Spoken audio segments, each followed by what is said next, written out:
আমাকে দেখার দরকার নেই। पीछे देखो पीछे पीछे तो देखो।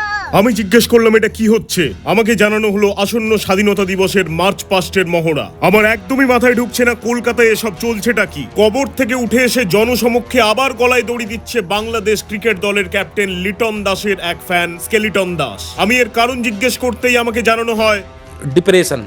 এই ডিপ্রেশনের ফলে পোস্টমর্টেমের পরে একটা বডিতে প্লাস্টিক জড়িয়ে প্লাস্টিক সার্জারি করে কোয়ারেন্টাইনে রাখা হচ্ছিল, কারণ শরীরের বাম দিকের একটা বিশেষ জায়গায় জন্ডিস হয়েছিল। একটা মৃতদেহের নাকে তুলো গুঁজে দেওয়ার ফলে সে কাশীমিত্র শ্মশানঘাটে হাঁচি দিয়ে ফেলেছিল হঠাৎই। কলকাতার জাতীয় পাখি অটোতে উঠে বসেছিলাম, ঠিক তখনই দুটো মায়াবী চোখ বলে উঠল, আস্তে লেডিস, কোলে বাচ্চা। সংসারের বোঝা টানতে টানতে মানুষের যেমন মাথায় উঠে যায় ফুচকার আলু, কাকেদের ক্ষেত্রেও সেম, কিন্তু তাদের মাথায় না উঠে গলায় উঠে যায় ফুচকার আলু। আমি বুঝলাম যে এটা নিশ্চয়ই কোনো একটা রোগ যেটা নিয়ে মজা করা উচিত নয়। ঠিক তখনই পাশ থেকে একজন বলল, এটা ফুচকার আলুর দোষ। চটি সিরিজ বিক্রির অপরাধে চটির দোকান বন্ধ করে দেওয়া হয়েছে কলেজ স্ট্রিটে। তাই মানুষ আর কোনো অপশন না পেয়ে ইউটিউবে এই চটি সিরিজের স্যান্ডেল স্টোরি শুনতে শুনতে নিজেকে গরম করে নিচ্ছেন এই বৃষ্টির দিনে। ঈশান অবস্তির ক্লোন উত্তর পূর্ব অবস্তিকে দেখে বুঝলাম আসছে তারে জমিন পরের সিকুয়েল তারে জমিন অনেকদিন পর। কি সৌভাগ্য আমার। সামনেই দেখতে পেলাম হেঁটে যাচ্ছেন জন আব্রাহামের এক ফ্যান জনৈক আব্রাহাম। বুঝলাম সামনেই আসছে ধুমের নেক্সট সিকুয়েল ধুম ধাড়াক্কা। আমার লেডি এজেন্ট আমায় জিজ্ঞেস করলো যে আমাকে তোমার কেমন লাগে। আমি বললাম ABCDEFGHIJK।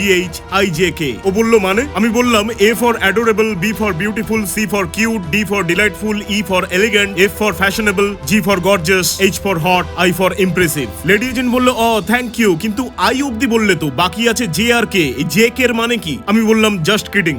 রণবীর কাপুরের রামায়ণাতে আদিপুরুষের তেল তেরে বাপকা টাইপের ডায়লগ যাতে না এসে যায়, সেই কারণে প্রাচীন জায়গা থেকে জ্যান্ত ধরে আনা হয়েছে মহর্ষি বাল্মীকির লেক্সিকোগ্রাফারকে, যার একমাত্র দাবি ছিল তাকে সারাদিন যোগান দিতে হবে মুকেশ খান্নার শক্তিমানের নতুন প্রোডাক্ট শক্তি বিড়ি। আমার লেডি এজেন্ট হঠাৎই আমায় জিজ্ঞেস করলো, আচ্ছা বলো তো গুগল মেল না ফিমেল? আমি বললাম অফকোর্স ফিমেল, কারণ কিছু লেখার আগেই 10টা সাজেশন দিয়ে দেয়। লেডি এজেন্ট বলল, জোড়াবাই লাথিটা কখন খাবে, এখন নাকি অফিসে ফিরে? লন্ডনের টেমসে লগ্ন ছিল তখন দুপুর 6টা।